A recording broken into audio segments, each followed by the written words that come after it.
अस्सलाम वालेकुम। आप लोग देख रहे हैं YouTube channel programming and much more. Basic programme आप लोग सीख चुके हैं, सी आउट करना सीख चुके हैं।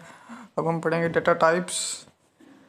हमारे पास तीन डेटा टाइप्स होंगी। एक हम होगी इंटीजर और अपना करैक्टर, और जो फ्लॉट एक और हम यूज़ करेंगे जो इसके लिए इंटीजर जो डेसिमल पॉइंट्स के लिए यूज़ होगा। जैसे कि पॉइंट्स वाले जो होते हैं ना नंबर्स, उनके लिए हम फ्लोट डेटा टाइप यूज़ करते हैं।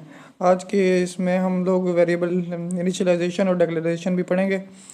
इंटीजर के लिए हम यूज़ करते हैं int, I N T, integer I N T for integer. और करेक्टर के लिए हम यूज़ करते हैं char, C H A R. ये डाटा टाइप्स हैं तीन फिलहाल, इंटीजर, करेक्टर्स एंड फ्लोट। तो इसके लिए सिंपल आप लिखेंगे इंटीजर और आप इसको कोई भी वेरिएबल दे देंगे तो ये इनिशियलाइजेशन हो गई। वेरिएबल इनिशियलाइजेशन, हमने एक वेरिएबल क्रिएट कर लिया। अब हम एक वेरिएबल करेक्टर के लिए ले लेंगे जिसमें हम बी ले रहे हैं। ये बात याद रखिएगा, सी प्लस प्लस एक केस सेंसिटिव लैंग्वेज है। फ्लोट सी ले लेंगे हम, सेमी कॉलन लगाना जरूरी है। इस तरह से आप वेरिएबल इनिशियलाइज कर लेंगे। एक हमने इंटीजर का वेरिएबल ले लिया, एक करेक्टर का ले लिया, एक फ्लोट का ले लिया। ये तीन वेरिएबल हो गए। हमने अब इन वेरिएबल्स को एक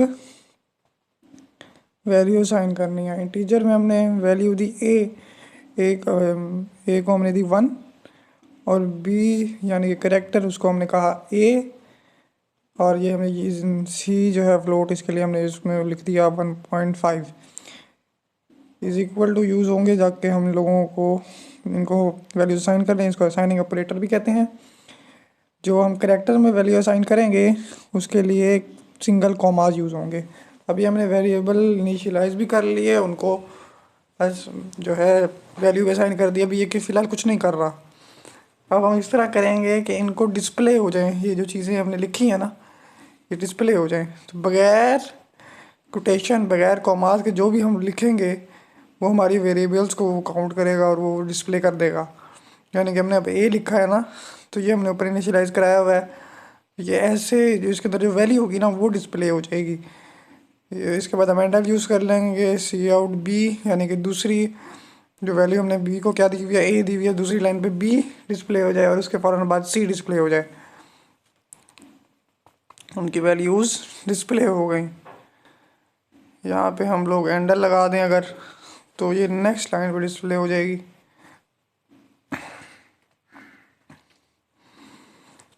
नेक्स्ट लाइन पे डिस्प्ले हो गई।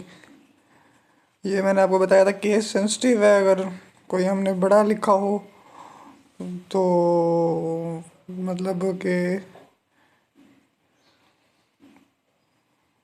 अभी फ़िलहाल मैं आपको इसके अंदर जो है ना वेरिएबल इनिशियलाइज़ कर लिया। इसके बाद डिक्लेरेशन, यानी कि वहीं पे हमने वैल्यू को उसको वैल्यू दे दी। यहाँ पे भी आप उसको वैल्यू दे सकते हैं। B is equal to capital A, C is equal to 1.5। ये तीनों हमने यहीं पे वेरिएबल इनिशियलाइज़ करके इनको डिक्लेयर कर दिया। ये वेरिएबल डिक्लेरेशन हो गई। फिर भी वहीं पे वैल्यूज़ हमें शो हो रही हैं। Variable initialisation, variable declaration. अब हम सी आउट लिखते हैं कि भाई अब मार्क्स और उधर आ जाए ए। इस तरह से ये डिस्प्ले हो जाएगा मार्क्स के आगे। Marks as it is display हो जाएगा और जो ए में वैल्यू हमने लिखी होगी वो डिस्प्ले हो जाएगी। हमने ग्रेड हमारा बन जाएगा, हम मार्क्स, ग्रेड और परसेंटेज डिस्प्ले कराने लगे हैं। ग्रेड वही हो जाएगा और परसेंटेज हम उसको कह देते हैं 50% है क्योंकि 50% मार्क्स है, 50% ही बनता है। तो पहली लाइन हमने देखी उसमें मार्क्स को एज इट इज़ डिस्प्ले करवाया था, इसी तरह नीचे हम ग्रेड डिस्प्ले करवा देंगे। ग्रेड इज इक्वल टू, दो लेस देन का साइन लगा के बी लिख देंगे क्योंकि हमने बी में ग्रेड स्टोर करवाया।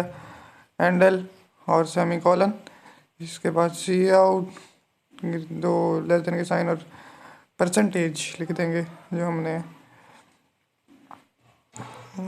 सी में स्टोर करवाई है। इसके बाद हम सी डिस्प्ले कर देंगे। इसके बाद एंटर लगाने की ज़रूरत नहीं है, बस सेमी कॉलन लगा के प्रोग्राम को रन कर देंगे तो हमारे पास ये आउटपुट आएगी। Marks is equal to 50, grade E percentage is equal to 50।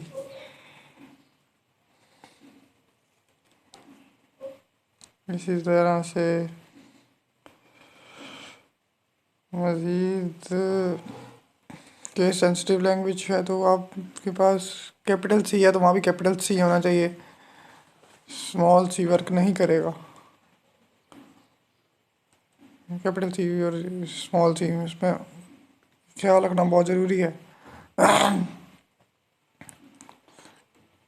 Marks लिखा था, यहाँ भी मैंने मार्क्स लिख दिया तो वो वहाँ पे उसकी मार्क्स की वैल्यू डिस्प्ले हो गई।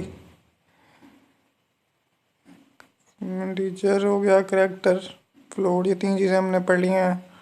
मैं फ़िलहाल आप लोगों को यही पढ़ाऊँगा। नेक्स्ट वीडियो में मैं आपको बताऊँगा कि हम यूज़र से भी वैल्यू इनपुट ले सकते हैं। मैं आपको दिखा रहा हूँ कि एक ही इसमें हम एक से ज़्यादा भी वेरिएबल डिक्लेयर कर सकते हैं।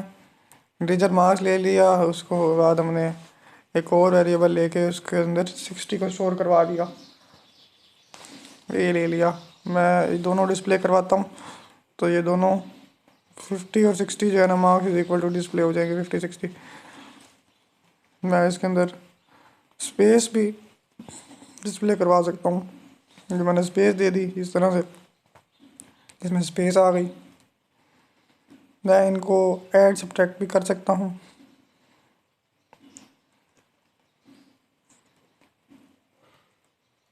तो यहाँ पे हम मार्क्स प्लस ए लिख देंगे तो जो इन दोनों का रिज़ल्ट होगा यानी कि 50 + 60 110 वो डिस्प्ले हो जाएगा। इसके अलावा इसके और भी तरीके हैं। हम यहाँ पे एक और इंटीजर टाइप ले लेते हैं, बी नहीं, भी हमारे पास है, हम इसको चेंज करके एस कर देंगे। मार्क्स प्लस इस तरह हम लिखेंगे उसके अंदर ही, तो वो भी एस के अंदर स्टोर हो गया। उसका एडिशन यहाँ पे हम एस डिस्प्ले करवा देंगे तो भी वही आंसर आया, मार्क्स इज इक्वल टू 110। अगर हम एस के अंदर हमने उसको स्टोर करवा दिया था, अब हम इसको मल्टीप्लाई करा रहे हैं तो उसके लिए मार्क्स मल्टीप्लाई बाय ए कर दिया तो वो मल्टीप्लाई का जो आंसर होगा वो वहाँ डिस्प्ले हो जाएगा। एस में स्टोर हो गया और उसमें फिर वो डिस्प्ले करवा दिया। अब मैंने एक जो है सिंपल एक टेबल के लिए भी यूज़ करेंगे इसको। अगर हम तो हम एक इंटीजर ले लेंगे जिसकी वैल्यू हम रख लेते हैं 5 कर लेते हैं, n इज इक्वल टू 5, और एक ले लेते हैं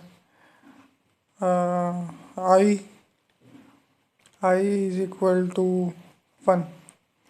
फिलहाल इतना ही करते हैं, ठीक है। और नीचे वाला जो है यहाँ पे हम इसके अंदर लिख देते हैं 5 × 1, है ना। हमने 5 उस n में डिस्प्ले करा दिया, i में 1 डिस्प्ले करा दिया। 5 × 1 इज इक्वल टू, यहाँ पे हम कर देते हैं s की जगह n × n स्टार किधर गया, ओह स्टार × i। अब हम यहाँ से बाकी सारों को रेज कर देते हैं क्योंकि हमारे पास बाकी और कोई वेरिएबल है ही नहीं। इसको रन करेंगे तो जो 5 × 1 आंसर होगा वो डिस्प्ले हो जाएगा। उम्मीद करता हूँ कि आप लोगों को आज की वीडियो में समझ आया होगा। मिलते हैं नेक्स्ट वीडियो में।